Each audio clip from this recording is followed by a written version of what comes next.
Logan. Isn't it lovely out here? I hate to leave the sun, but I should get back in case Grandma's awake. Oh, she can wait a moment. It's your grandmother I want to talk about. Well, she hasn't... Oh, no, I checked on her before I came out. She's resting very peacefully. She has nothing to worry about for the moment. But I do. You? Who are you? And this time I want an honest answer. And this time I'll give you the only answer I can give you from now on. I am Charity What are you listening to? The play. You did that before. Does it remind you of something? Yes.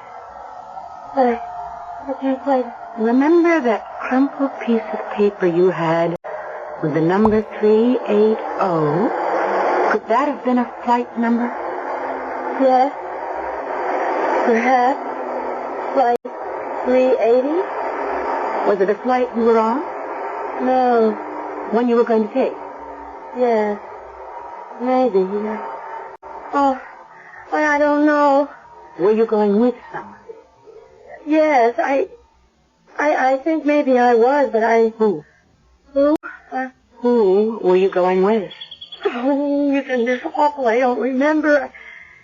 Oh, I was so close. Now I'm so tired. That's enough for now. Just one more question. All right. What's your name? Debbie Scott. Oh, my God, what did I say? I think you just told me who you really are.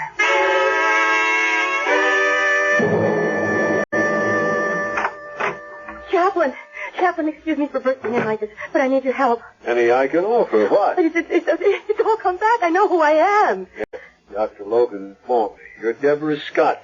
We're trying to trace now where... You didn't listen to me. I haven't told Dr. Logan everything. I wanted to talk to you first. I have some problems. As for example? This afternoon, at 3 o'clock, I'm supposed to fly to Mexico City with the man I love. Oh, that isn't a problem. That's happiness. I'm sure there'll be no trouble about the hospital releasing you in time to get your plane. Yes, but then what happens to Mrs. Chandler? What you've already done for her has been wonderful. No one can expect you to give up your personal life now that you've refound it. Does your fiancé know you're all right? Oh, he's had no way to know that anything was wrong. You see, his insurance company transferred him to New York. I thought you said you were headed for Mexico City. We are. Look, you see, I was his secretary. The firm closed the local office where we worked, and Dan flew ahead to New York, and he's probably been trying to get in touch with me, and I don't know where he is. Didn't you call him at the firm? Well, he'd already left. He'll be expecting me to leave with him from here on his 2-week vacation. Your honeymoon, then you have to meet him. I don't want to run out on Mrs. Chandler. Not when she depends on me. Well, maybe if you talk to your young man, he might delay the vacation a few days. Mrs. Chandler hasn't got any longer than that. I don't know if he would. It's since his last vacation for a long time, and he'd probably just go on without me. Without the girl he's going to marry? I didn't say we were going to be married. Oh. Look, my only chance, really, is if I do go with him. But I know him. If I don't turn up at that plane, I'll never see him again. And I love him. How much does he love you? Granted what you say. Look, there's been very little love in my life, Chaplain. I was an orphan, brought up in foster homes. But I'm not her Charity. I'm Debbie Scott. I know what I'm trying to do for Mrs. Chandler is right. And I guess what I'm doing with Vince is wrong. But I can't be two people. Which am I supposed to be?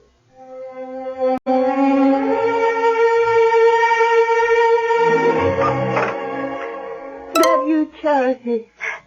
Yes, Grandma. Where have you been?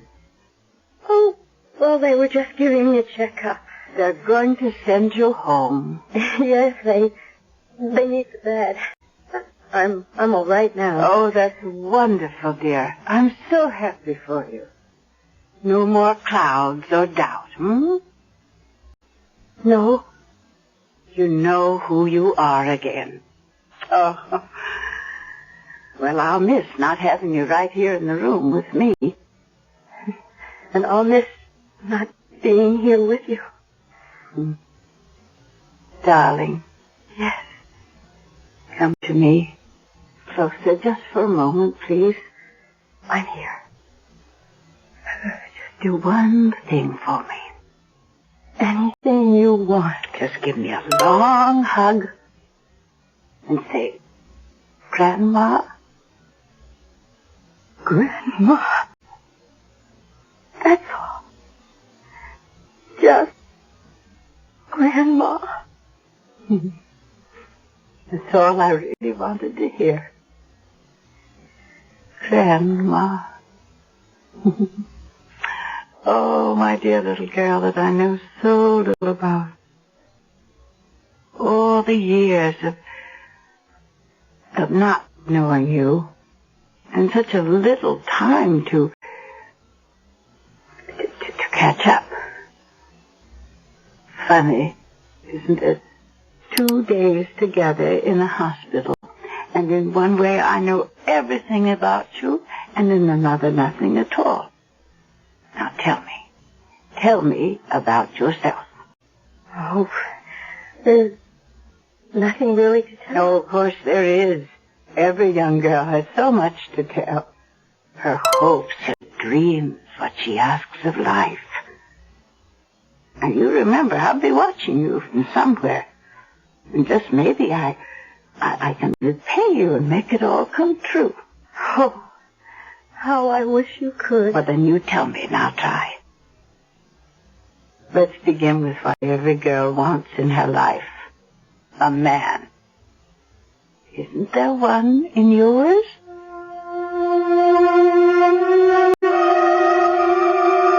And I don't know why I blurted it all out. Because I asked. It was important. But he doesn't love you enough to ask you to be his wife? Oh, he does. He asked me to be. Well, when was that? A long time ago. I don't think that it was. I think it's still going on. Why don't you give him another chance? Grandma. It's been good to hear you call me that. Now, I want the chaplain. But first, say goodbye. No, I can't. Of course you can. I only wish that I could ever thank you enough. For what? Everything, my dear. God took my eyes away, but he gave me you instead. I'll never forget you. Goodbye. Whoever you are, or will come to be. Now get me the chaplain.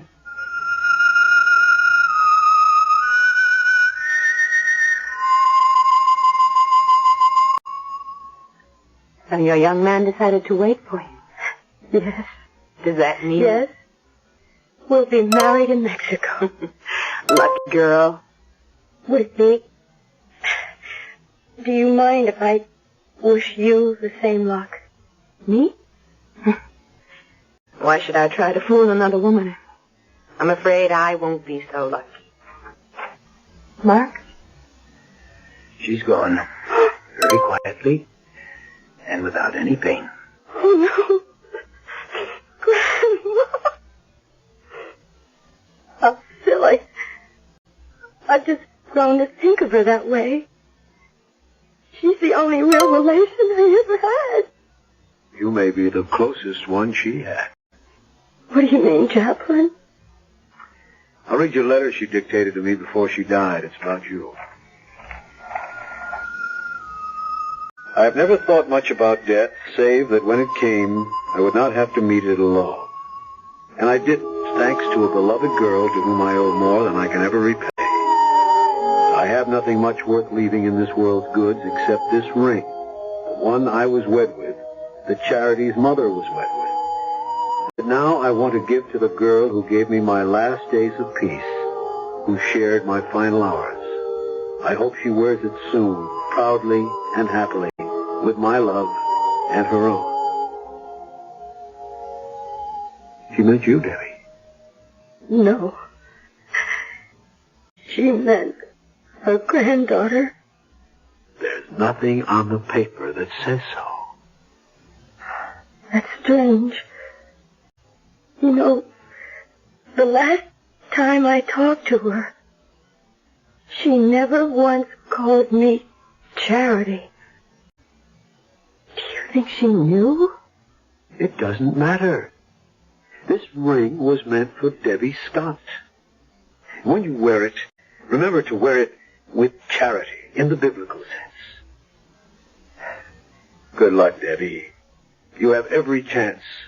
There'll be someone smiling down on you every step of the way.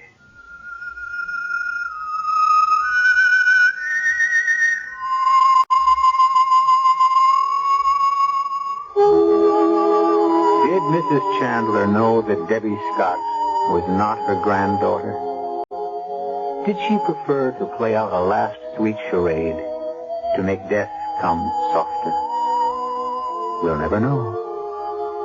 That chance, perhaps foolish and old-fashioned name given to a girl long ago proved in the end to live up to its old-fashioned meaning.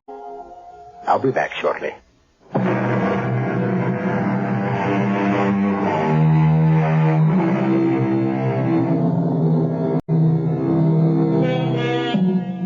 This is the Mystery Theater. And after all, what greater mystery in the world is there than love? So just as a footnote, not long after, Vince and Debbie married in Mexico City. Dr. Mark Banning managed to forget the first unfortunate marriage and marry Dr. Ann Logan. And Dr. Logan, since time was running by, decided to have a child. Actually, they both hope for a boy, but if it happens to be a girl, I wonder if they'll be tempted to call her Charity. Our cast included Virginia Payne, Rosemary Rice, William Prince, Patricia Wheel, and George Petrie.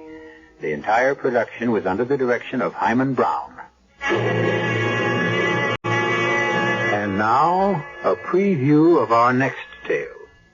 Everyone in this town seems to know what's wrong with my house except Helen and me. They know there's something wrong. That's all they know. Oh, and you know more, beautiful Zoe. Ah, yes. Behind those beautiful green eyes lies secret. And your attitude is one reason why I can't tell you. You wouldn't believe me anyway. Try me. All right. The house you're living in doesn't really belong to you. That house was stolen from the daughter of Marie Laveau. Marie Laveau.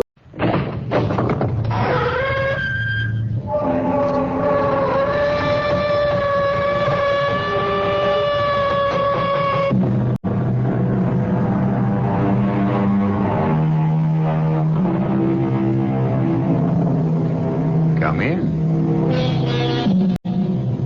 Welcome. I'm E.G. Marshall. Have you ever paused to wonder what happens to famous people when fame is wrenched away? Consider this.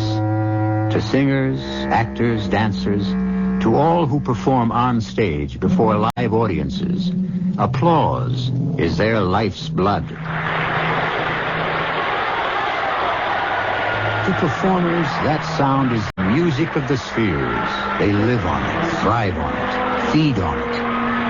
But when homage fades, dies away into silence, what then?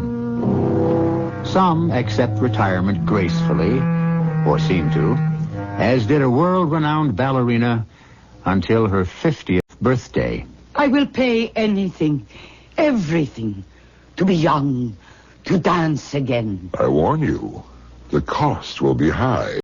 And before we go on, I give you one last chance not to go on. You are here of your own free will. You still have free will. Decide. Do you still wish to collaborate with me? If yes, then there is no turning back. What do you say? Alexandra, yes or no?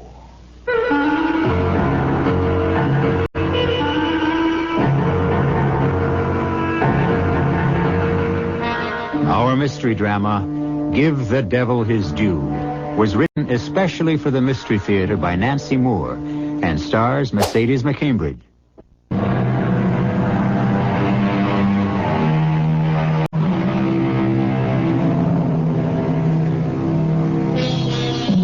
Alexandra, incomparable ballerina, toast of 2 continents, Alexandra the unsurpassed.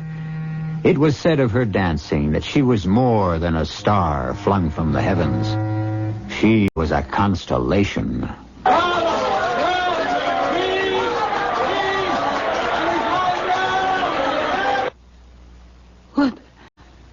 What is wrong?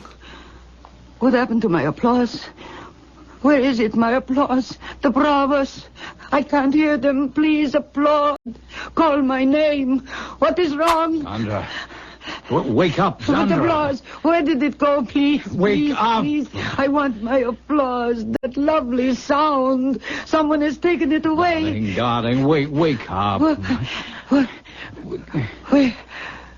There now. That's right. John? Yes, dear, it's John.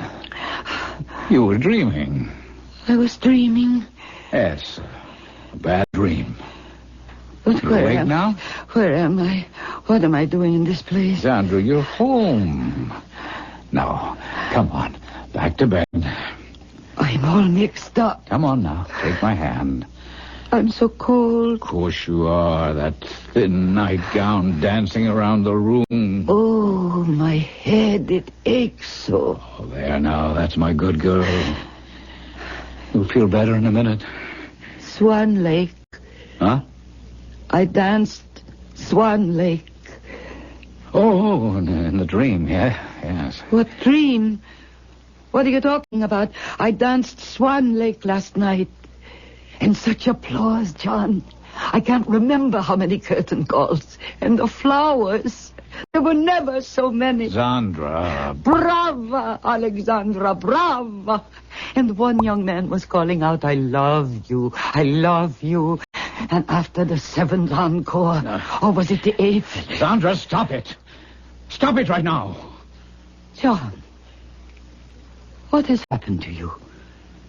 You've always been so proud of my talent, my fame, and lately you seem actually jealous of it. Alexandra, will you listen to me? You did not dance last night. You will not dance tonight.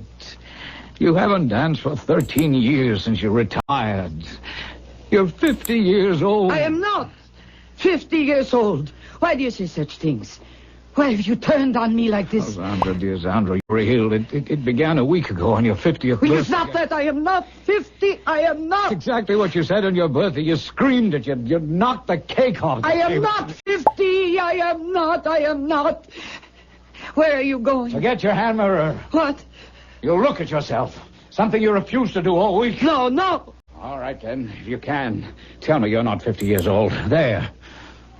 Go ahead, look. No. Don't turn away. Look. I won't. Yes, you will. Please don't do that. You're hurting me. There will be marks on my arm. They will show in my costume tonight. All right, open your eyes and I'll let you go. There. Good. Now tell me what you see. I see beautiful Alexandra, the greatest ballerina the world has ever known. Oh, stop looking past the mirror. Look into it. Look. No, that's not me. That is someone else. She is ugly. Oh, so ugly. Take her away. No, she's not ugly. She's still very beautiful. But she is 50. Face it, Sandra. Face yourself. Why do you make me face it? Why? I hate what I am. Then you do know what you are. You know. Sometimes I know, but I don't want to. I want to go back to go back. Darling, you can't go back. You can't live in the past. This is now. I hate now. But it exists and you're part of it. Yes, Don, you are right. Of course you are. You listened, Daniel. You heard me, understood. I listened, I heard. Now, will you do the same for me? Listen? Oh, certainly. I've known what's been going on this past week. Part of my mind has always known. I've tried to blot out the truth, pretend that it is lies, and sometimes I can do it. But you drag me back. How cruel, just now, in the mirror, with the wrinkles. Sandra, I don't want to hurt you, but I can't let you go on like this. You're getting deeper and deeper into this pretense. I don't know where it'll lead. Thank God we've talked about it honestly. And tomorrow, we'll talk more. Now, let's try to get some sleep. No. I haven't finished. There's something I haven't told you. You say I need to know that I am 50, that I can't dance, that I will never dance again. Well, you need to know that I will dance. I will. Oh, Zan. I know it sounds impossible to you, even mad. I know you can't believe it, but it is true.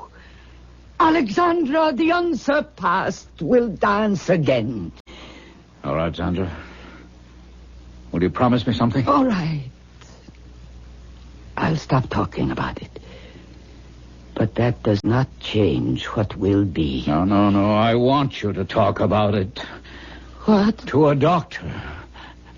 To a psychiatrist. I see. Please, darling, I beg you. This is madness, what you're saying. You're headed straight for a breakdown. Do you think so, John? Well, there's been plenty of evidence, and now this. But I think it can be prevented. Very well, then I shall see a doctor. Yes, I certainly will. You will? Tomorrow.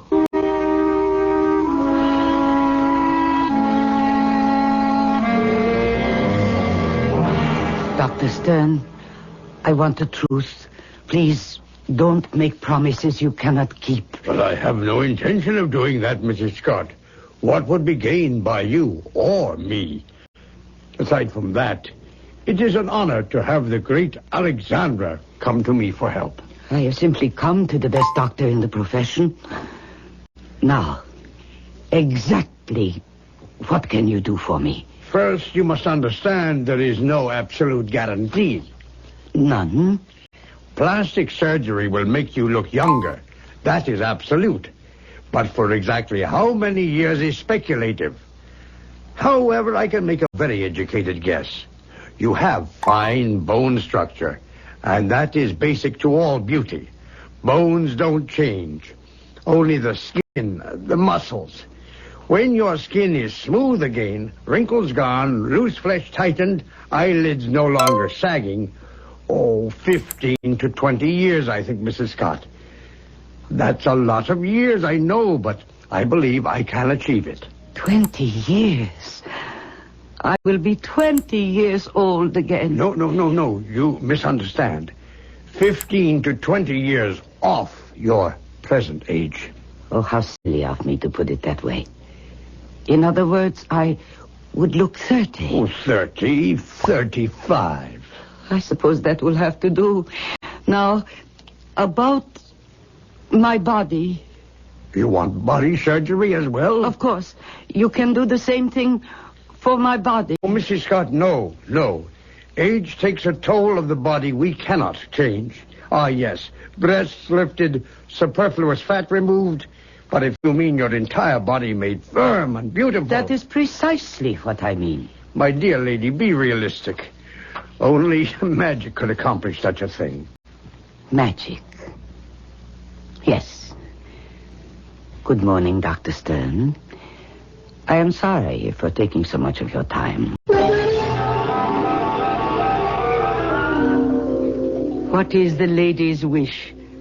Her fortune in the tarot cards, the palm, or the crystal ball? I think the crystal ball. The lady has chosen well. And please, please, I am in a hurry. Something troubles you very deep. We will begin. My hands upon the crystal. Oh, it's most strange what I see. I see you young, young and beautiful. Tell me if I am dancing. Tell me. The crystal grows cloudy. The mist, I can see no more. Gone, all gone. But I have told you true. You will be young again. Please, please try again. I must know if I will dance. Carlotta has no power to see what her crystal ball does not wish to reveal. But you have other powers. No ancient magic. Can you make me young? Tell me, does the lady fear a witch? I don't fear anything except age and not dancing again. Send me to her. The witch is a man, a warlock. But, lady, beware the cost. I don't care what it costs. Tell me his name. He wears many names, many faces. What name today, what face, I do not know, but I do know where he dwells.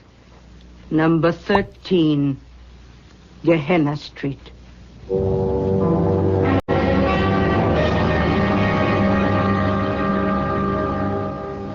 The door knocker. It's hideous. Gargoyle. Never mind that. Just knock. That sound. It's like doom. There is still time to run back down this crooked street. No, I will not. There is still time to run back down the crooked street, Madam Scott. You know my name. Your true name is Alexandra. I've been expecting you. My house is honored. How strange this room is. Don't be alarmed by my treasures. They are ancient symbols of the occult. I am not alarmed. I am only surprised. Since you expected me, sir, and you know my name, you must also know my need. Your quest. Your heart's desire. Yes, I know. Can you do it? Oh, not can I, but will I? Then will you? If, and only if you agree to my terms. I warn you, they are costly. To be young, to dance again, there is nothing I wouldn't pay. And now, since we are here to do business, I should know your name. You haven't told me. Well, my name, for a while, as long as it amuses me, is Azazel. Azazel? I've never heard that name before. That may prove to be your loss. Well, I have heard it now. So can we get started, please? Not yet. Not yet. Before we go on, I give you one last chance not to go on. You are here of your own free will. You still have free will. Decide. Do you still wish to collaborate with Azazel? If yes, then there is no turning back. What say you, Alexandra? Yes or no? Yes, Mr. Azazel. Yes.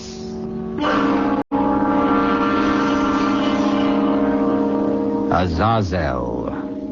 If Zandra Scott, if Alexandra had remembered Milton's Paradise Lost, she would recall that Azazel is the name of a fallen angel who, with Satan, rebelled against heaven. And perhaps she would have run for her life down the crooked street. We will return to that street shortly with Act 2.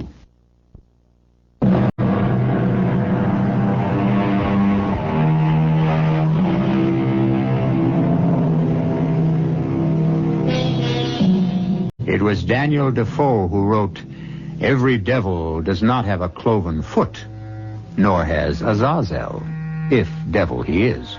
We can't be certain, can we? He may very well be only a charlatan, preying on the gullibility of foolish, vain people who wander down his crooked street. However, this I can tell you with certainty. Azazel is devilishly handsome. And wasn't it Shakespeare who wrote, 'The Prince of Darkness is a gentleman'? So seems Azazel, genial, courtly, charming." Madam, will you sit here? Why, it's a kind of throne. And what more appropriate for Alexandra? Oh, how lovely it is to hear you call me that. Nobody does anymore. They call me Sandra. Now, Mr. Azazel... No, please. I dislike Mr. Azazel is enough. Azazel. Such an odd name. But I like it. I'm flattered. Now, you were about to ask what price I demand to make you young. 20. That's the age I want. Now, what if I said I'd take your husband from you? John, I wouldn't care. No? Your fortune? I quote you. Money, it's nothing to me. How charmingly we agree. But I'm saying neither of those things. Merely testing you. All I require of you now is your promise that you will indeed pay anything I should ask. You'll learn the cost only after your transformation. Are you willing to enter a pact so blindly? Yes. Oh, how swiftly you leap. Like a ballerina. But consider, my lady, Azazel may demand more than you care to pay. What have I to lose? I have nothing I care about. Nothing. Very well. Your promise, state it. I promise I will give... I promise I will give anything, everything, to be young, to dance as I danced when I was truly Alexandra. Don't make me wait any longer. Change me. Hurry. Here, this moment? Yes. How greedy, impatient Alexandra. The metamorphosis will be done my way, in my time, not yours. 3 nights must pass. The morning after the 3rd night, you will be Alexandra. I must wait 3 whole nights. For 30 years, you've waited to be 20 again. You can wait 3 nights more, surely. Now, each night, you will drink from this bottle. How much of it? You require a label, as on ordinary medicine bottles. Very well. Shake well before using. 3 tablespoons before bedtime. Prescription not refillable. Now you're laughing at me. Indeed, no. I'm laughing at other people who take only man-made potions. Now, all is understood? Yes. Give it to me. Not so fast. Not quite all is understood. One more promise. On the morning of the 3rd day, you will come here down the crooked street. Go nowhere else first. You will come to Azazel to pay what you will pay. Give me your promise. Yes, I promise. Excellent. And I give you the magic potion.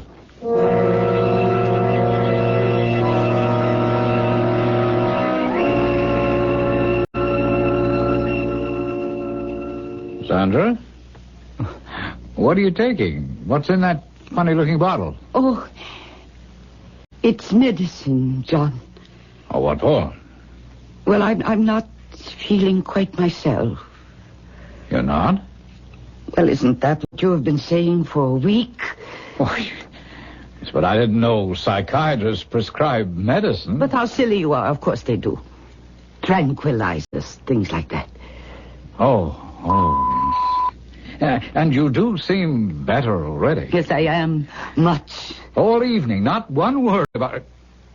No, I don't want to get you started. About being young again, about how I will dance again. Well, Sandra, please don't start. All right. Turn off the light, darling.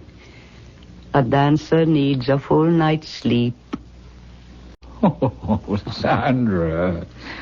You said that with humor and a smile, and you know it's a joke.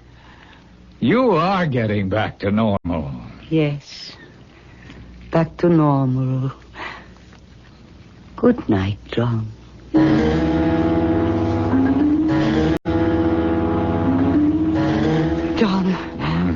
John, wake up.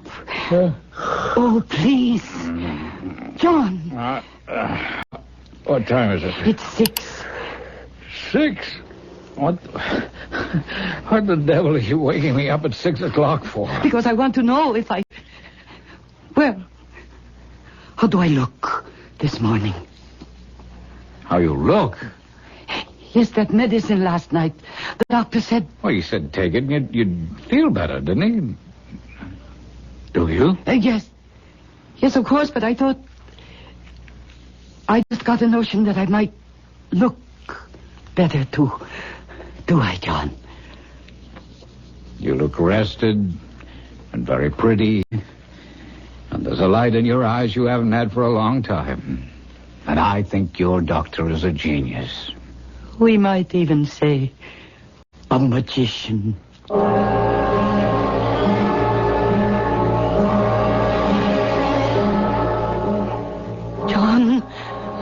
John. It's nearly 7 o'clock. 7? Oh. Sandra, what has gotten into you? We never open an eye until 8:30 or 9. Now, 2 mornings running. You... What? John. How do I look? Sandra, what is it you want me to say? I told you... Sandra. What?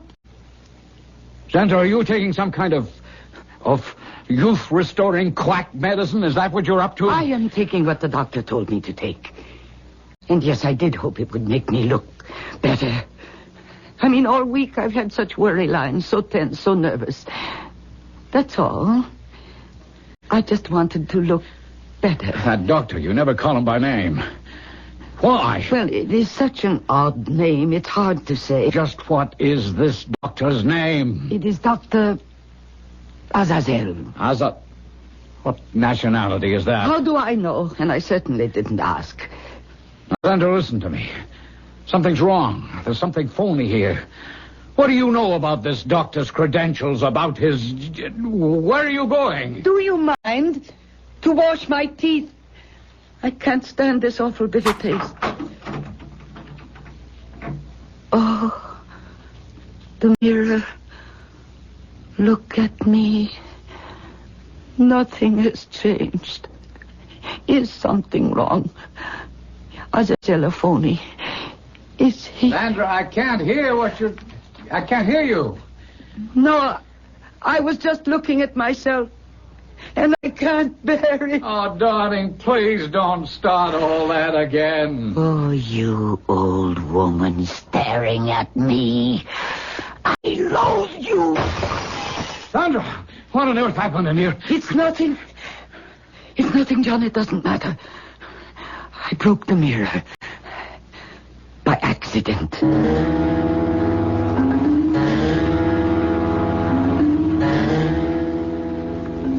Sandra, you awake?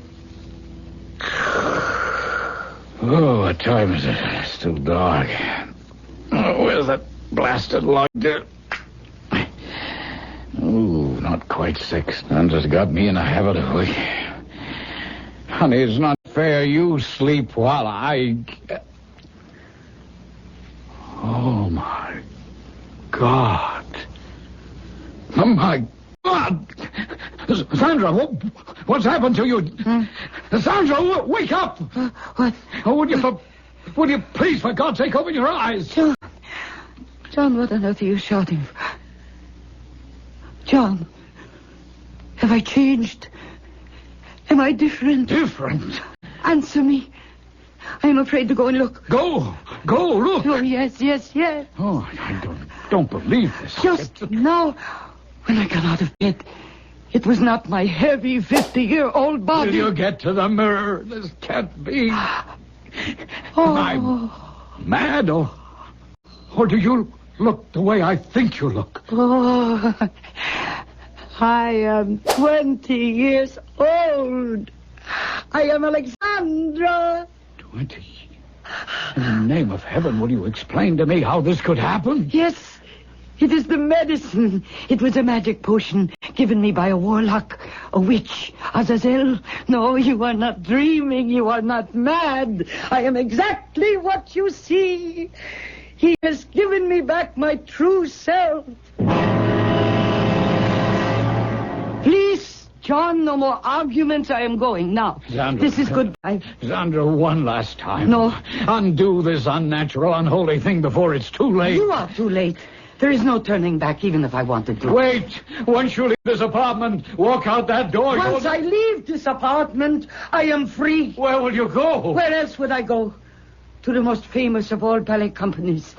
To Sergius Kerensky, ballet master, and old friend. Oh, Zandra, you see how mixed up you are. Sergius managed you 30 years ago. He's... Oh, how could I forget that? You see...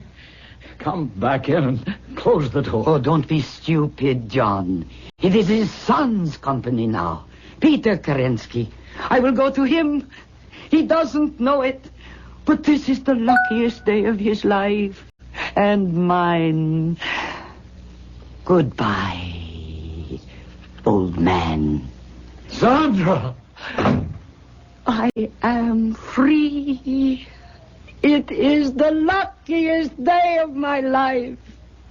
On the morning of the third day, you will come here, down the crooked street. You will go nowhere else first. You will come to Azazel to pay what you will pay. But I have paid, Azazel. I lost poor old John and his silly old money. Why should I go down your crooked street again? Do not play fast and loose with promises made here. It will be at your peril. But Azazel, Mr. Azazel, Dr. Azazel, all this abracadabra was done so that I could dance. I can't bear to waste another minute. I am terribly sorry, but I have an appointment with Peter Kerensky.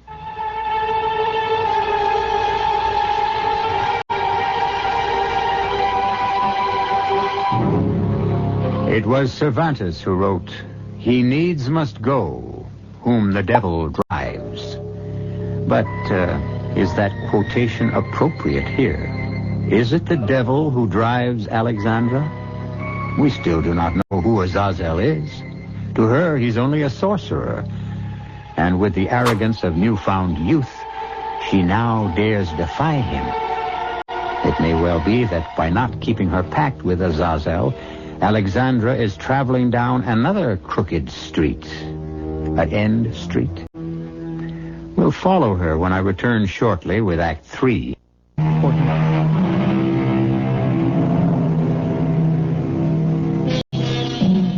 Backward, turn backward, O time, in your flight. Can the clock be turned back? Can youth be relived? It would seem so. But is it wise to reach for the past? Finding it, may we not live it worse instead of better? Alexandra, age 20 again, has billed herself to Peter Kerensky as Zandra Scott. Curious that she should send in that name. Curious, too, that Kerensky agrees to see her. As a rule, he is not interested in unknown young dancers. Zandra Scott, is that right? That is the name I am using just now, Mr. Kerensky. Oh, you have another? A name you would recognize if I told it to you. Well, then why the secrecy? No, it is not secrecy. You will know exactly who I am when you see me dance. Now, see here, I'm not sure I'm amused by such games. And why are you so sure I will give you an audition? I know, that's all. I am absolutely certain. Well, that's more than I am. I can't think why I even let you in here. Perhaps because I am a relative of the great Alexandra. Are you? But I didn't know that when your name was sent in. Aha, you knew it intuitively. Oh, come now. Well, at least I know why you looked familiar when you walked in. There's a very strong resemblance to Alexandra. Quite remarkable, really. So you remember How she looked. My dear lady, how could I forget? My father left a collection of at least 1,000 photographs of that incredible face. You keep staring at me, Mr. Kerensky. Yes, you know, it's uncanny. More and more, I see her face in yours. Are you her daughter? Alexandra had no children. Oh, a niece, then. Again, Mr. Kerensky, you will know who I am when you see me dance. Oh, no wonder you were sure I'd audition you. What fool would refuse any relative of Alexandra's? I did rather count on that. Yes, but it's not like me to waste time this way. Let's get on with it, please. You've brought leotard and toe slippers in that bag, I assume? Yes. Well, I'll get hold of the practice pianist. What music, ma'am? Giselle, the mad scene. Why, that's one of the most difficult. Isn't that rather ambitious of you? For some ballerinas, yes. For this one, though, I have danced that role many times. Uh-huh. As you will. Oh, that door just to your left. You can dress in there. Then come on stage. I'll be waiting out front with my assistant. But why should I audition for anyone but you? Because I want it that way. How much warm-up will you need? None. None? I shall be ready in 5 minutes. Oh, vain as a peacock. But if you're as good as you think you are, then why not?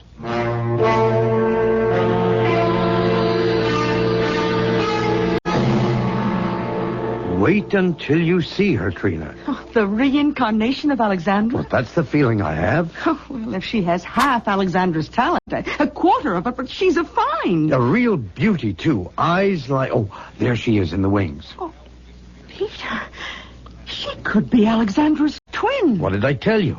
You ready, Miss Scott? I have always been ready. Oh, very well. Music, begin.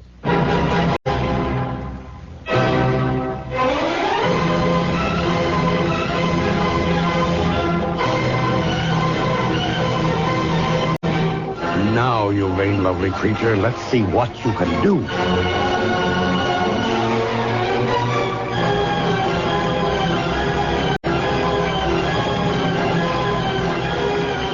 Oh, the little fool should have had a warm-up.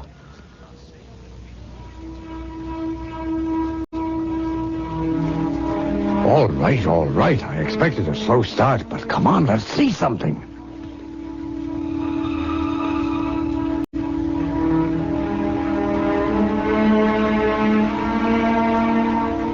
I don't believe this. What's going on up there? Wait, Peter, give her a chance.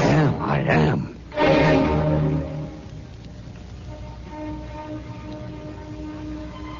Oh, I will be. What is that? It's nothing. No elevation, no extension, no technique whatever. Not even any grace. This girl's clumsy. That is a trained dancer. Well, she's a rank amateur. Did she really think she could put this over on Kerensky? A chance resemblance to Alexandra, and she palms herself off as a relative. Oh, she couldn't have a teaspoon of Alexandra's blood. That little upstart tricked me. Does she really believe she can dance? All right, cut. That's enough. Why?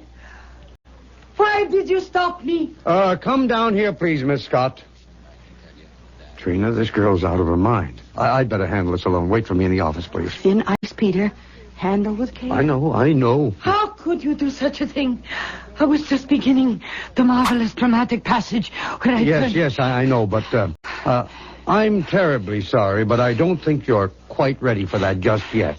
Not ready? Miss Scott, do you think you're ready? My experience, my talent, how could I not be ready? You actually think you danced well up there? You believe that? I didn't. Indeed, you did not. But I felt so marvelous. And the music and the stage. I was Giselle. It all came back to me as if I were... Mr. Kerensky, what are you saying to me? I'm saying you're not ready for this company, or any company for that matter. No, please. You don't understand. I came here too soon. I should have trained. I thought I didn't need to, but I...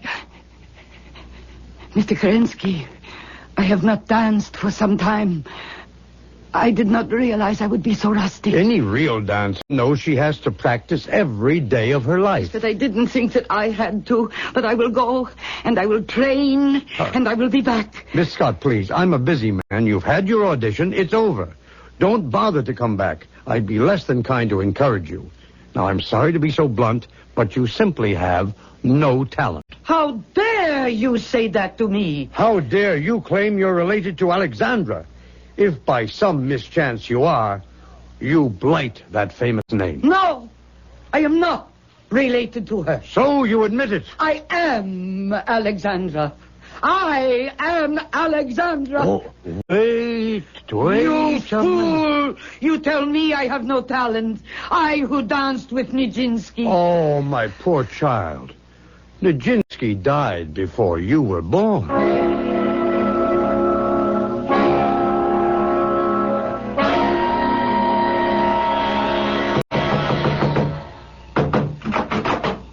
So, you have come. What have you done to me? Why have you done it? Come in, Alexandra. I am not Alexandra. I am nothing. Why did you do it?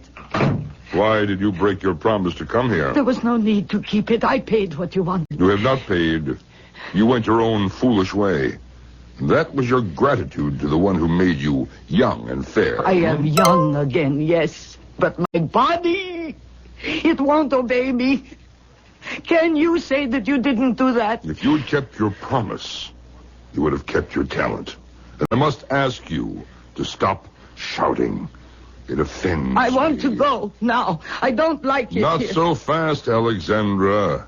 It may be I shall reconsider what I have done. Huh? If you are still willing to give everything in return. But I have already given everything. No. I don't know what else you want. But I don't care whatever it is. You take it all. And let me dance. The bargain is struck. You shall dance. As I used to. Far better than that. But you shall dance to my tune. Look into my face, Alexandra. Oh. What do you see? You. Who am I? Oh. Oh, you know my name? Say it. No. You've known me from the beginning. If you thought of anyone except yourself. Oh. Are you ready to dance? Now. Here. Now. Here. A kind of rehearsal. You could call it that. But in these clothes, I can't. Ah, the first change, then. Look upon yourself, Alexandra. What? It is my costume for the Sleeping Beauty and my ballet slippers. Everything. An appropriate costume, yes? Have you not been sleeping? Huh? But now, the prince has awakened you. Alexandra, may I have this dance? Dance with... A pas de deux with the devil himself. You are highly honored. But can the devil dance? You will find that Nijinsky was an ox compared to me. All that I don't believe. You doubt that Satan can do anything he desires. Music!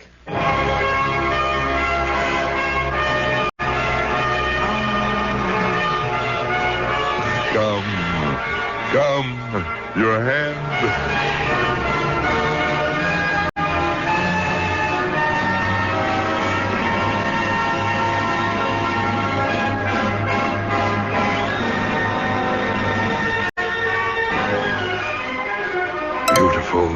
Beautiful, Alexandra. You dance like an angel. Yes, I know. I feel it.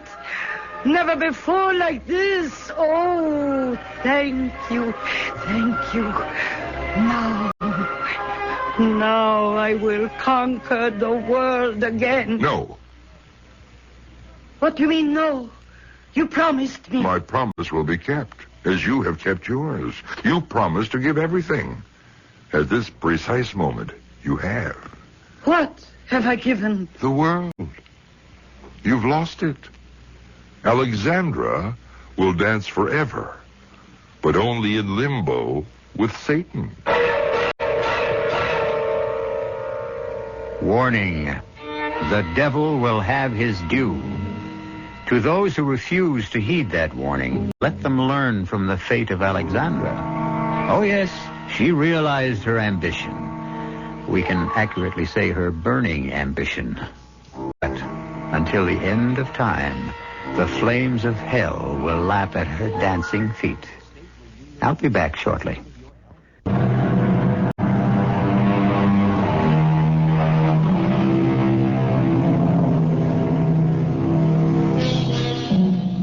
You don't believe in the devil?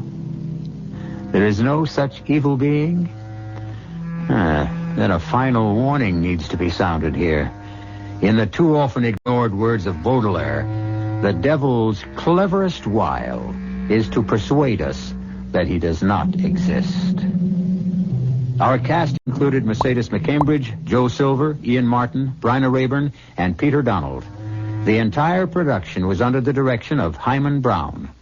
This is E.G. Marshall inviting you to return to our Mystery Theater for another adventure in the macabre. Until next time, pleasant dreams.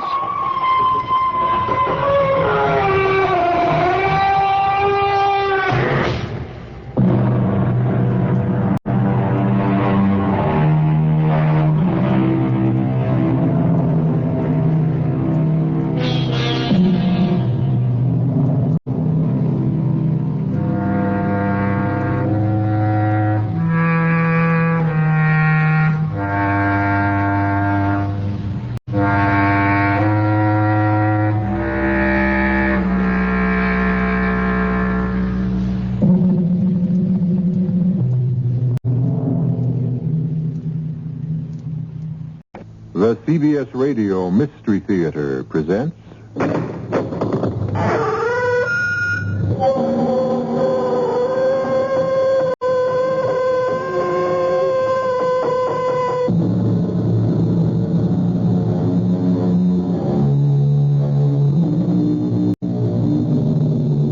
Come in.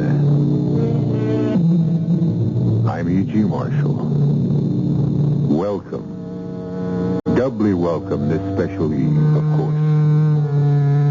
If you look in Webster's dictionary under the word miracle, you can read the definition, an event or effect contrary to the established order of things. A wonder or a wonderful thing. This is the story of a miracle that took place at Christmas time. The very best of all possible times for miracles. And it begins with an ad which has appeared for 10 years in the Dawson City Times and the Thomasville Courier. We'll begin the advertisement with, if the owner of the Santa Claus suit rented to Jennifer Swallow will present his copy of the receipt to me, Jasper Crown, he will be Oh, you'd have to include your address and your phone number, etc. Of course, Jenny, we'll include that. He will be remunerated to whatever degree he asks, up to $1 million. Does that seem fair? Oh, it isn't fair. It's silly. The rental was less than $1. Why should it be worth any more than that? Maybe you'll never know, but I will. And everyone else who hears this story will know.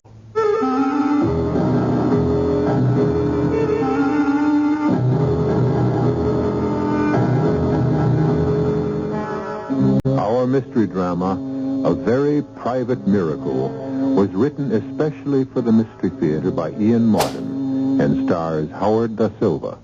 It is sponsored in part by Buick Motor Division and Anheuser-Busch Incorporated, Brewers of Budweiser. I'll be back shortly with Act One.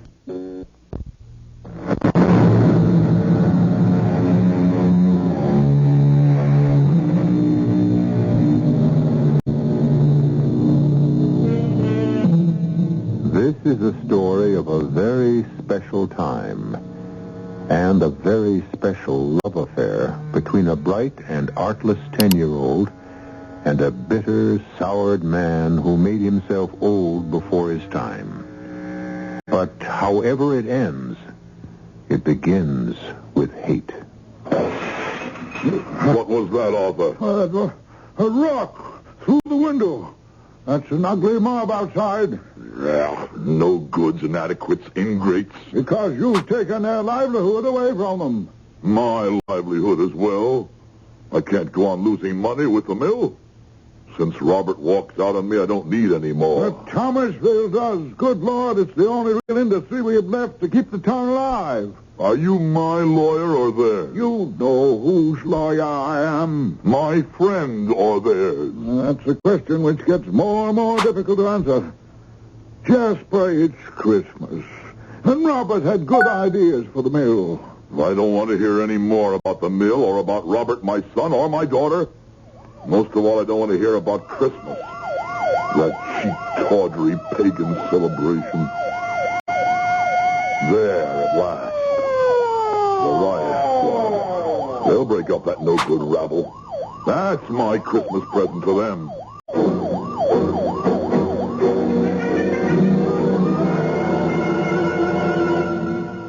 Finally, the police have dispersed them. Cowards all. A mob has no courage. Well, what are you going to do about the window? Close the room off. Heaven knows there are enough other rooms for me to wander through alone since I've been deserted by my family. Well, that's scarcely fair to Emily. Emily? Did I once really have a wife? Was there some warmth in this house? While my sister lived. Well, she's too many years ago for me to want to count. There's no one left but my housekeeper and me. At least Mrs. Murchison hasn't deserted me, as you want to. Go then, Arthur, go. It's safe now. The papers are all signed. I won't execute these till after the holiday. The day after Christmas. The day after Christmas is Sunday, so I can't do anything till Monday. Very well, but the execution is signed, sealed, and delivered. When I sell the mill, I'll be not a millionaire, but a multi-millionaire. Or do you mean that crowd of hicks the police just chased away? You think I'm frightened of them? Oh, I didn't mean physically, and I didn't mean concerned either. I mean terrified for your immortal soul. Oh, don't trouble. I'll let myself out. Oh, Mrs. Murchison, if I don't see you again before the great day, Merry Christmas. And a Merry Christmas to you, Mr. Daly. Who was on the phone, Mrs. Murchison? Oh, such good news for you, sir. It's little Mary herself. What did she want? Sure, she's still on the phone waiting to tell you herself. I have no wish to talk to my daughter. Ah, but when you hear her news... What news? She wanted to tell you herself. If she's leaving that foreigner and coming home alone, I'll talk to her. Otherwise, go and hang up. Without listening to what she has to say? There's only one thing I want to hear from her. An apology. Oh, you're not going to talk to Miss Mary? No. I wanted to save the news for her to give you. Oh, but now sure I have to say it myself. It's a baby she's going to have. She wanted you to know you're going to be a grandfather. Oh, some penniless foreigner. No, thank you. You can tell Mrs. Blumenthal it won't work. She's still as completely cut out of my will as her brother. When you hang up the phone, you can bring me a cup of tea. I'll be in the library. Oh, the good Lord favor me and put the words in my mouth. Mary, sweetheart, forgive me for being gone this long. Well, that's all right, Murch, honey. Is Dad there? Well, my Vernon, to tell you the truth, he's after having a little bit of a lie down, and, Well, it's all right. I know what he's lying down on. Any reconciliation with me. I thought maybe the time of year and the baby...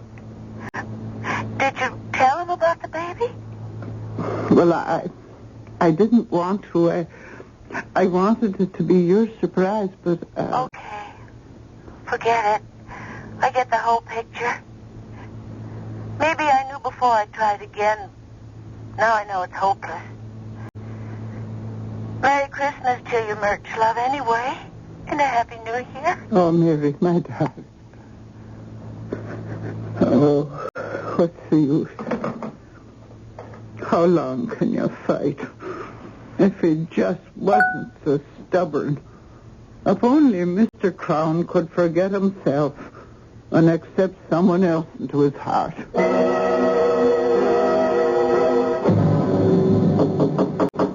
Come in. It's your tea, Mr. Crown? Oh, thanks. Just put it on the table. Yes, sir. Well, was there something else? Yes, Mr. Crown. This next Christmas would be my 25th that I've served your family. Oh, in heaven's name, spare me the Christmas spirit. It's choking me. Well, it's choking some of the rest of us, too, Mr. Crown. Everyone has a limit. You're not alone in that. I've just been talking to Mary, and I've lived through a long, difficult time in your family.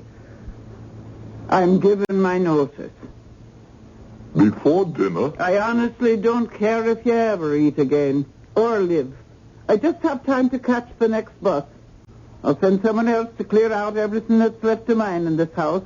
I want no part of it, or you, ever again. A little while later, the front doorbell rang. With Mrs. Murchison gone, Jasper was tempted not to answer it. But when it rang again, some secret urgency drew him down the long corridor. On the walk, he winced. His elbow pained him, and the arthritis in his right leg jumped and sent shivers. Every ache and pain he had ever known seemed to assail him, till the magic moment he opened the door and saw, standing on the stoop, her freckles burning bright in her snow-white face, her pigtails stiff in the icy wind, Jennifer. And even though he didn't realize it, magic was upon him. Yes?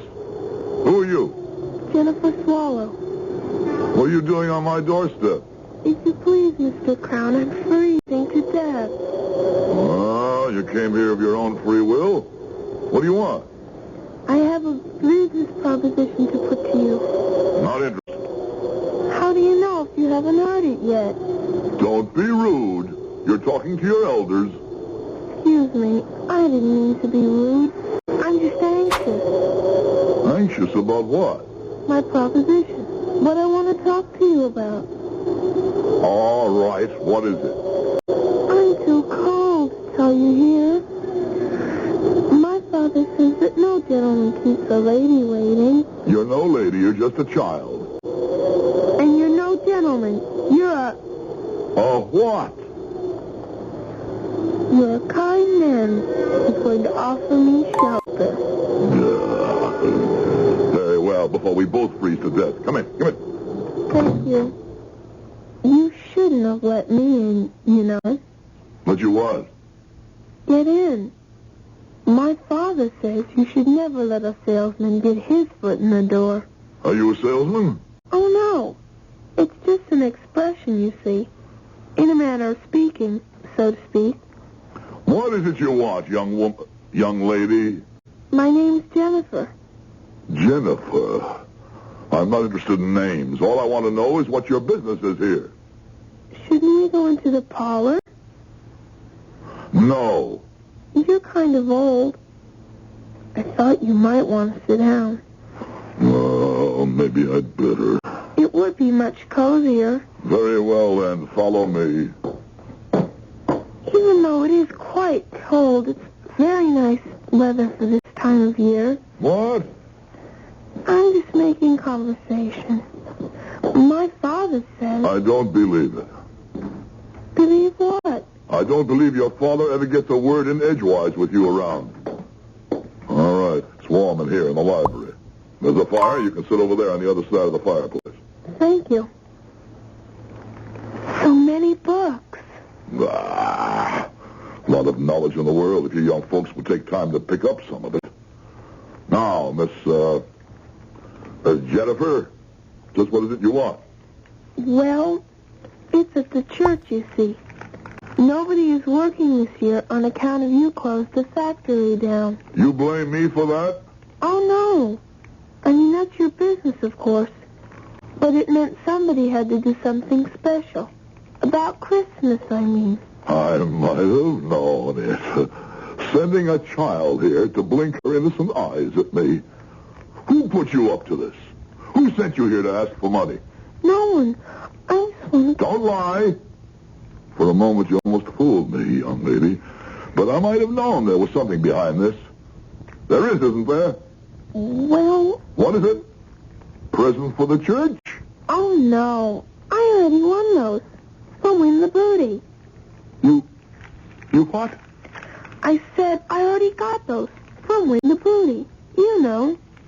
No, I don't know. What is Win the Booty? It's on television. Don't you watch it? I don't have a television set. Oh, it's fun.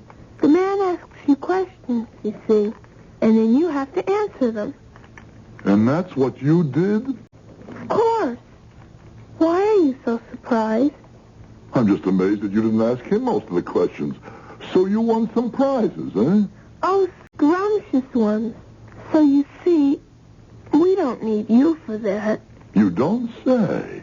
Well, what do you need me for? Well, see, the presents are to be handed out tomorrow night at Christmas Eve. And we have no Santa Claus to do it. I wanted you for that. Of course. Because I'm rich and you thought that I might bring some extra presents. That wasn't it at all. Somebody else had an idea you should come here and ask me? No, sir. This was my own idea. Really? Just what's the matter with the guy who knows all the answers? Who? Your all-wise father. Oh, he isn't here this year. What's keeping him so busy? A first-class son of a gun. A what? His superior officer. My father's in the Navy. Both of them are. Who? My father and the first-class son of a gun. That isn't exactly what he called him, but I promise not to repeat the other. I see. Well, if it can't be your... I mean, as Santa Claus. Oh, too skinny and too serious. He never understands a joke. He's really an old stick. But what on earth would make you think of me, child? You don't just want me to be Santa Claus. You have an ulterior motive. What's an ulterior motive? You want me to do something else, don't you? Oh, that. Of course. You admit it. Oh, sure. We don't have a budget for the Santa Claus suit. So I thought if you'd be him, you could afford to rent it. Where are you going? I'm opening the door for you to leave, Jezebel. My name isn't Jezebel. That's a matter of opinion. Just keep heading for the front door. Then you won't be Santa Claus? I'm afraid I'm not the type. You could be just perfect if you'd let yourself go. I wish I could believe that. Oh, couldn't you? Only one way I could. Well, how's that? You get me the Santa Claus suit, and if you still want me, I'll be your Santa Claus. Honest to Pete? Honest to Pete. Well, I'll try. But it's going to take a miracle if I do. You know, I wouldn't put it past you.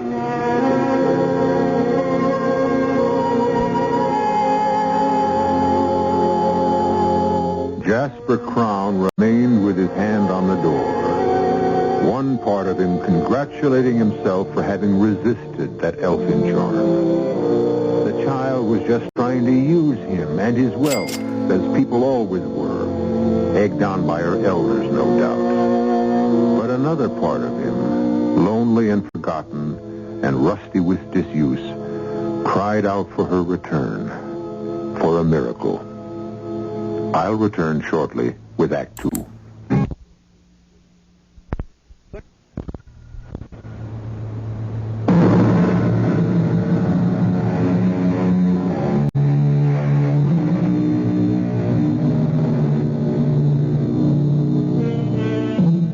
Never underestimate the power of Jennifer. That night, Jennifer broke open her piggy bank and counted her capital. $2.23.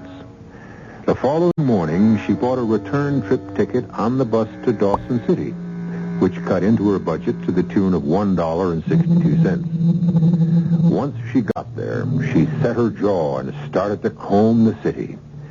It was well after lunch when suddenly the freckles were dancing across her nose and her pigtails vibrating with delight.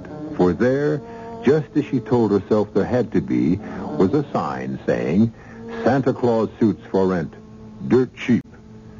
The proprietor was a wonderful man with a jolly round face and bristling white eyebrows and a shock of snowy white hair.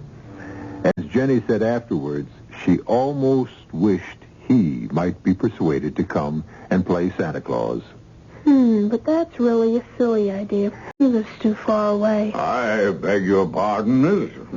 Did I say something? Well, there are only two of us here, and I didn't say anything, so I think it must have been you. There I go again, thinking out loud. You couldn't, could you? Or didn't I think that part out loud? What part? About wanting you to come and be Santa Claus in Thomasville at our church tomorrow evening. Oh, I'm afraid I couldn't. Some other people are expecting me. But I can rent you a suit, you know, a Santa Claus suit. Do you see one that you like? Well, there are so many. What's this one made of? Red velvet with ermine trim. You like it? It is nice. How much would it cost to rent it? Well, now, that's a very handsome suit and quite cheap at the normal rental of $100. $100? Too much? Oh, much too much. Well, now, how much were you thinking of?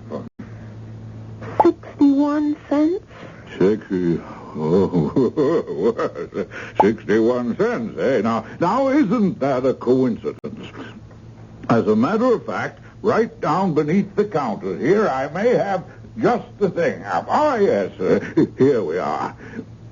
Now, let's see, boots, belt, hat, pants, and a tunic. And, of course, the whiskers to go with it. And the price happens to be just right, on the nose, as the saying goes. 61 cents. It is pretty old and tattered. Yes, it is. Seen a lot of use. I have to admit it isn't in the best of repair. But it's the genuine thing. Well, it is pretty ratty. But I'll take it. After all, the price is right. And the kids who are going to see it won't notice the condition. Because to tell you the truth, these days our clothes are pretty ratty, too. Well, righty-o. I'll wrap it all up. And while I'm getting it ready, you can sign your name right here. What's that for? Well, I'd like to get this suit back. You might be surprised, but sometimes I have a little trouble. This way, if you shouldn't return it, any time I want to claim it, I'll have proof that it's mine.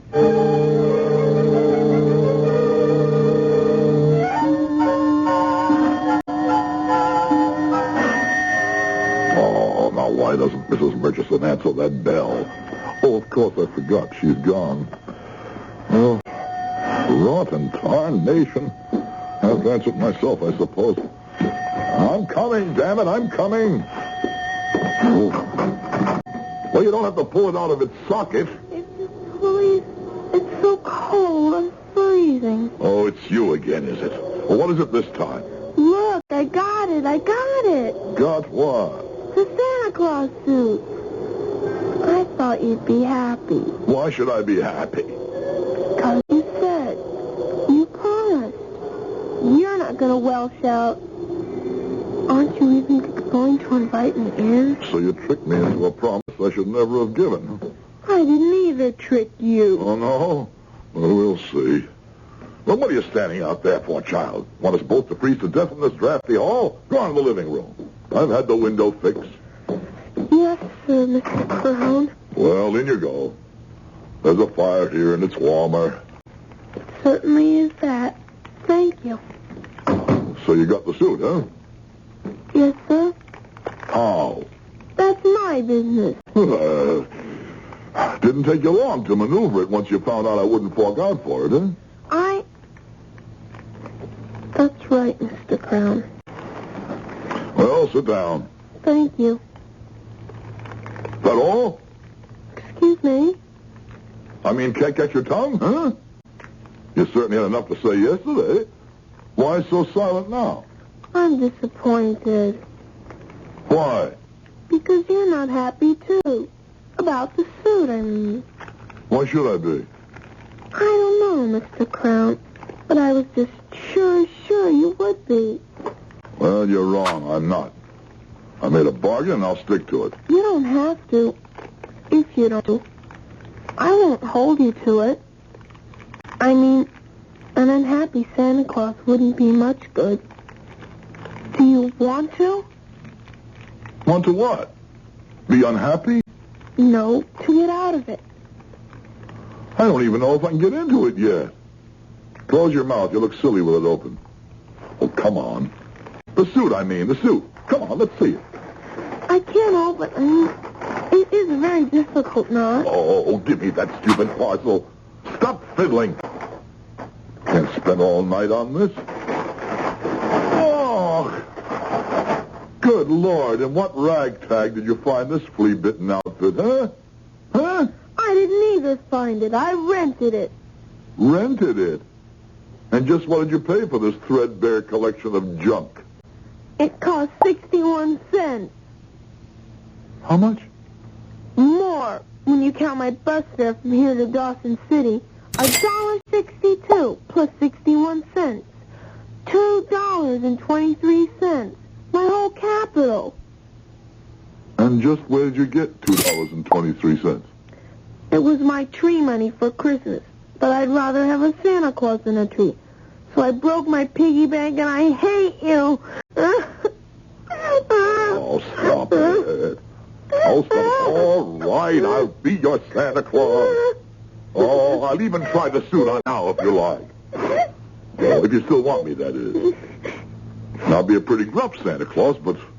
Oh, shall I try the thing on? Yes, please. After all, I spent the money. And something is better than nothing, isn't it? Honesty, Jasper. The startling white honesty of a child. It's what you've been looking for, grasping for. Something to believe in again. And yet, too late. Too late. You're so conscious of the age in your body, the bile in your gut, your loneliness. That rheumatic elbow, that gnawing peptic ulcer, the tight place around your heart. Or is what you fear most your mean and tiny soul? And while Jasper thought these private thoughts, he was slowly putting on the Santa Claus suit, shaking his head at each tattered garment and worn accessory that went with it. But as he put each piece on, watching through Jenny's eyes, each separate piece seemed to shine suddenly as luxuriously rich and sumptuous as the velvet and ermine suit she had first seen. And the whiskers were pure white and thick and curly, and the boots were like the most expensive Moroccan leather. But the biggest miracle of all was in Jasper. Gone was the constriction from the heart. The nagging ache was no longer dragging at his stomach. The rheumatic arm was loose as a whip, and a magic sponge had wiped the lines from his face and the meanness from his heart. Oh, super! Gloriosa! It fits! It fits! Like a glove. You look so different. I feel so different. Do I look like Santa Claus? Not look. You are. You are Santa. It's just perfect. Only... Only what? Do you think you could, just a little, even smile? Not only could I smile, I even think I could laugh again. Oh, Mr. Crown tried. You could call me Jasper, Jennifer. And you can call me Jenny, Jasper. Hello, Jenny Jasper. Oh,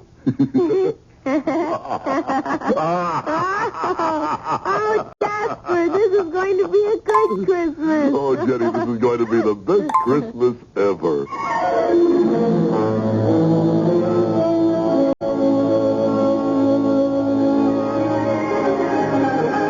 Now, Mrs. Templeton, now do you think?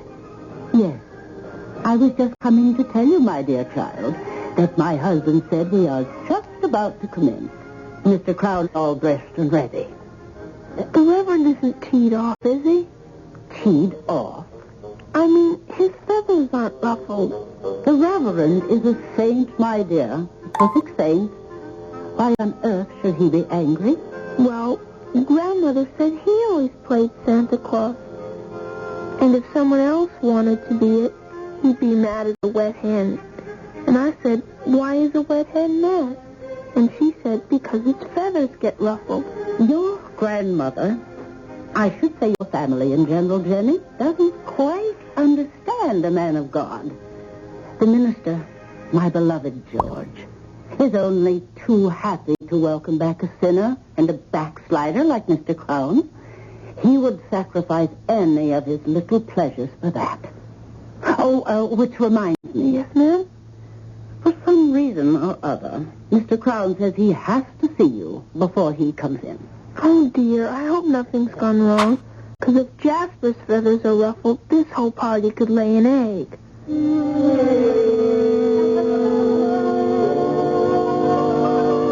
I thought we'd never get rid of that old stork. I told you he was an old stick. In the mud. Now, what I needed you for was to know if I look all right. Come over to the chair. He has the wig all wrong, and the hat not down over your nose, not sort of jaunty to one side. And he didn't put the rouge on your cheeks, like this. Oh, and now you really look like something. Oh, Jasper, you look just beautiful. And so do you, Jenny. Oh, I don't matter. You're the star of this show. Now you go out there and twinkle. Watch my stardust.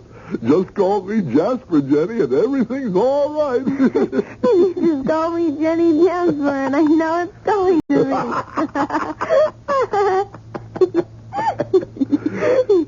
Here he comes, everybody, all the way from North Pole. Merry Christmas, everyone. Merry Christmas.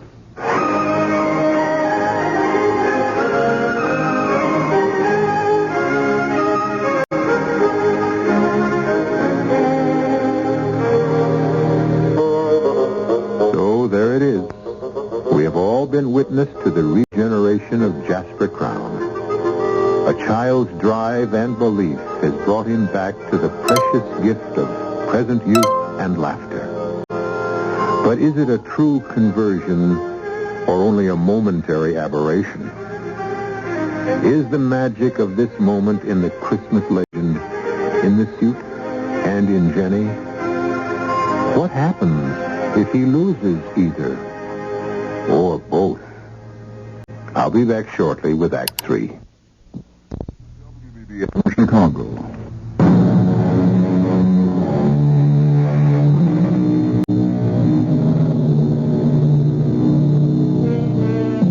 The church party was an exceptionally long one that year. And before it was over, Jasper Crown had indeed become Santa's alter ego. Many other gifts beyond those Jenny collected on Win the Booty were distributed. All of them from Jasper's generous purse. $50,000 to the church itself. Another $50,000 to the community chest.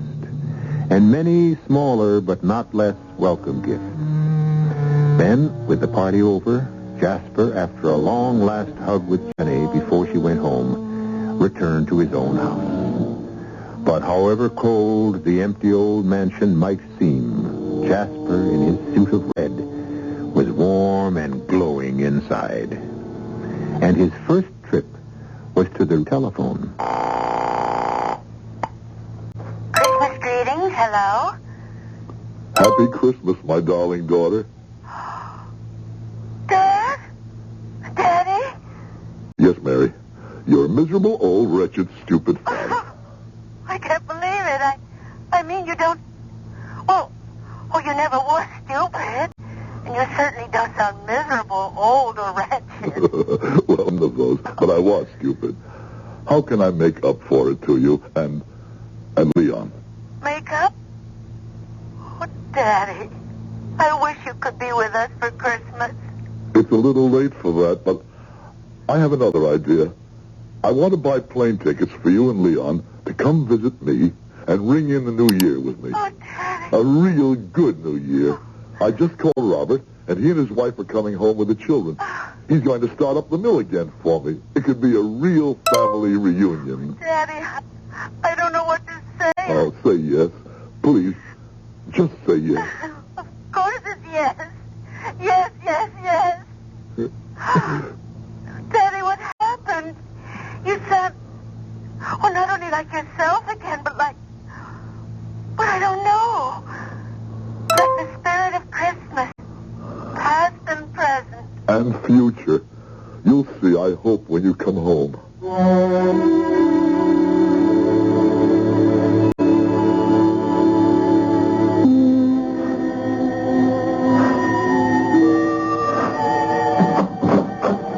Mrs. Murchison, come in. God and his angels be with me. I thought, Mr. Crown, for a moment you were the real article. I can't claim that. I wish I could. Oh. But I feel as cheerful as him. What brings you here Christmas morning? Well, now, sir, I felt real bad, particularly this time of year and all walking out on you. And here is Christmas Day, and you even without a dinner. So I was after bringing a little basket here, if you'd accept it. I accept it from the heart, and with my thanks. But I'd like to ask you something in return. What is that? Will you come back to work for me, Murch? I need you. Oh, you called me Murch. Mary's name. She's coming home with her husband and her child-to-be for New Year's, and Robert and his family. Oh. They're moving back to open up the mill. I'll need you, Murch. Oh, the Blessed Mary preserve it, so you will. And glad I'll be to come home. Good. But what is it that's come over you, Mr. Crown? A child brought me this suit, Murch, and putting it on, I went back to the man I was. I don't want to question either because I believe them both to be a miracle. And I thank God to have found happiness and peace again. And pray to him it will not be taken away from me.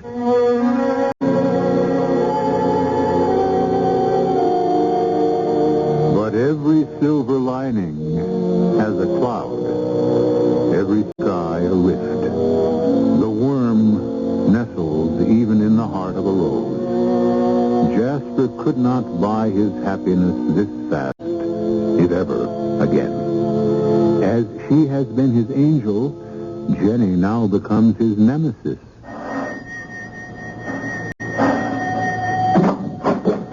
Good morning, Jenny. Good morning, Jasper. I didn't expect... Me to answer the door? Well, I saw you coming up the walk. I didn't mean that. I meant I didn't expect to see... I hate to say it, but I've come for the Santa Claus suit. No. What do you want it for? You'll have to take it off now, Jasper. Why? Because I signed the paper. I only rented it, and I'm responsible. I have to take it back.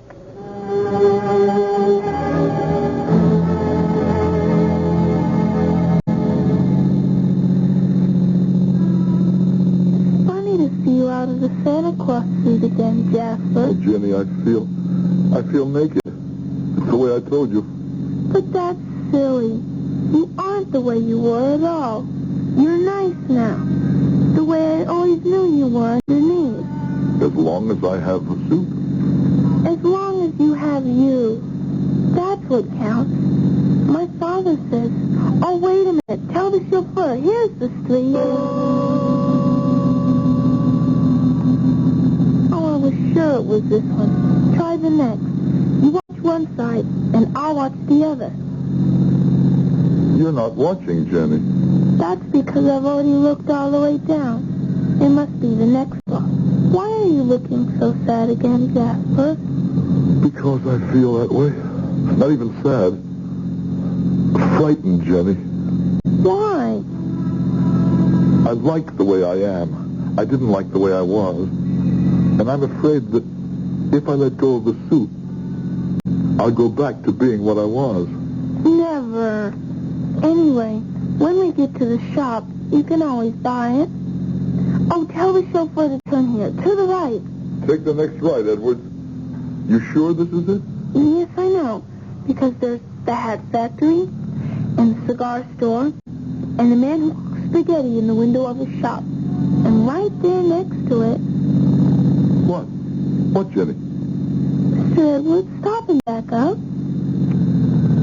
See, Jasper? It's an end street anyway. And there's that big school, and the storage company, and then the Chinese laundry. And right here between it and the man who cooks spaghetti in the window was... Stop the car, Edwards. But, Jenny, there's nothing here but an empty lot. But there can't be. Because otherwise, then it would have to be a miracle. Yes. That's what it would have to be. But that's impossible. Why? Because miracles have to be about holy things. And they have to be very old. Well, what's holier than Christmas?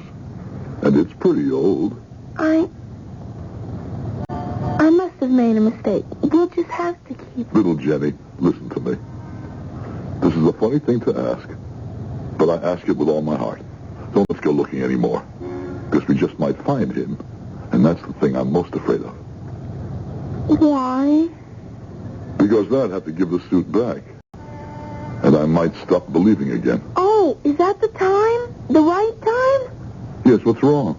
I've got to get back to Grandma's fast. I'm catching a plane today. Edwards, home, step on it. A plane? Where to? Pacific. Japan. Back to my father. He's so lonely. I'm all he has. But Grandmother was getting old, and we were both going to spend Christmas with her. Only that first-class son of a... I almost said it. Anyway, the Admiral said he couldn't spare my father because of the general situation. Oh, what am I going to do? About your father? No, about the suit. Jenny, why don't you let me handle this? I'm here, and your father and you are going to be on the other side of the world. How could you handle it? Well, let me tell you, and we'll write it down as soon as we get home.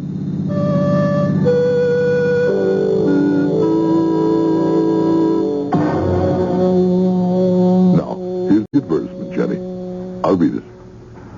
If the owner of the Santa Claus suit rented to Jennifer Swallow will present his copy of the receipt to me, Jasper Crown, my address, phone number, and so on, he will be remunerated to whatever degree he deems fair and equitable, up to, but not to exceed, the sum of $1 million. This ad will appear daily till the 1st of the new year, and for the month of December of each succeeding year until the decease of the aforementioned Jasper Crown. Okay? But Jasper, $1 million for that cruddy old suit? I told you, it's worth that to me. Do you have to go, Jenny? You shouldn't have to ask. You know how fathers feel about daughters. Now I do. Your own daughter is coming back to be with you. And your son, too. You'll never miss me. Oh, I will that. Don't ever mistake it. But I'm finally realizing all this fuss about a suit I thought was a key that unlocked my heart. And it wasn't the suit at all. It was you. I hate goodbyes. They're always sad. Why can't they be laughing goodbyes? Couldn't you laugh? Just a little? You said that to me once before, remember? And you laughed. I don't think anything can make me laugh now. I bet I could. Try it, Mr. Crown. Try what? That's not what you're supposed to say. What am I supposed to say? You're supposed to say, you can call me. Jasper, Jenny. And you can call me Jenny, Jasper. Hello, Jenny Jasper. Hello, Oh, Jasper, Jenny. Oh, Jasper, it's been such a good Christmas. The best ever.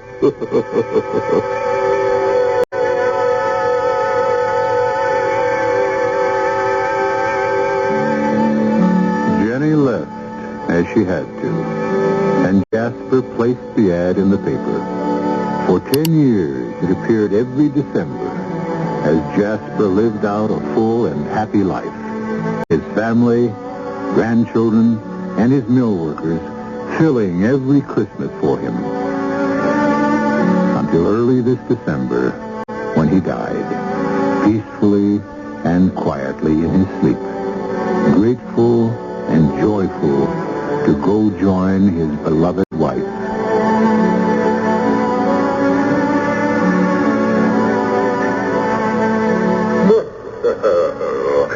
Hello, Mr. Crown.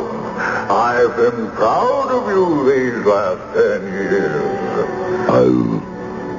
I've felt at peace with myself. The suit is in that rosewood box on my bureau. And here's a blank check signed. Fill in what you want. Oh, no. This is paid in full. I've more than had my rental.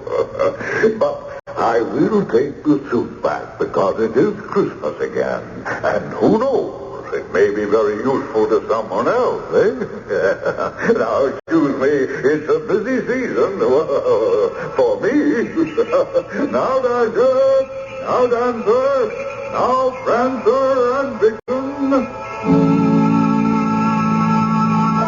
Did you feel that? I did. It's been most of it such a good life. And the best of it, you made. But I'm tired, Jenny. So tired.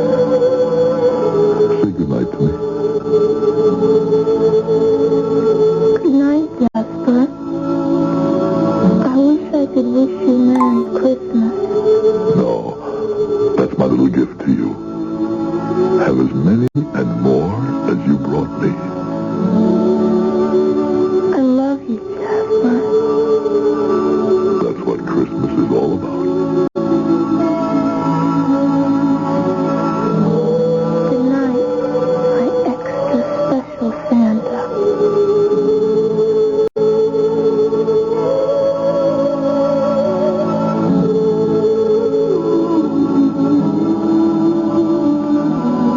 An event or effect contrary to the established order of things. A wonder or a wonderful thing. Webster's definition of a miracle. I'll be back shortly.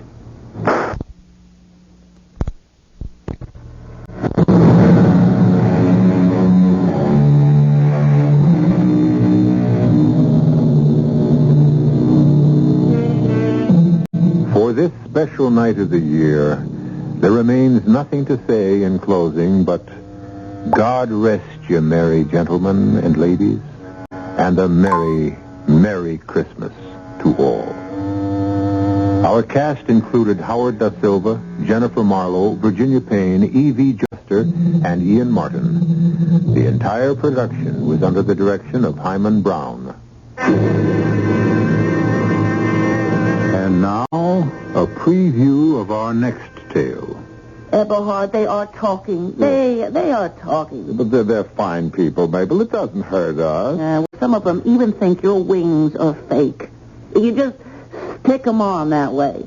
That you're really some kind of a nut. Well, let them think what they want. Eberhard. Yes, dear? Sit down. Huh? Please. And I don't want you to get upset or excited or anything. Well, when did I ever get excited? And don't interrupt, please. Oh, I wouldn't think of it. My patience is at an end, Eberhard. Yes. Now, in one way or another, we've got to find a way to get rid of those awful wings. We can't possibly do that. Why can't we? They're embarrassing. They're expensive. They're useless. They're making us the butt of unfunny jokes from everyone in the neighborhood, and what's more, they're getting away, Eberhard. Eberhard Edwards. Those wings must go. Radio Mystery Theater was sponsored in part by Anheuser-Busch Incorporated, Brewers of Budweiser, and Buick Motor Division. This is E.G. Marshall inviting you to return to our Mystery Theater for another adventure in the macabre. Until next time, pleasant dreams.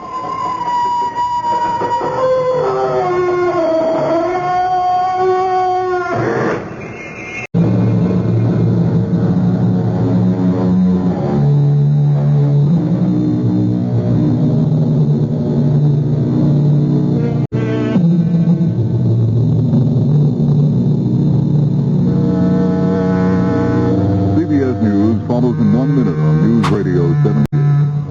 Did you know that more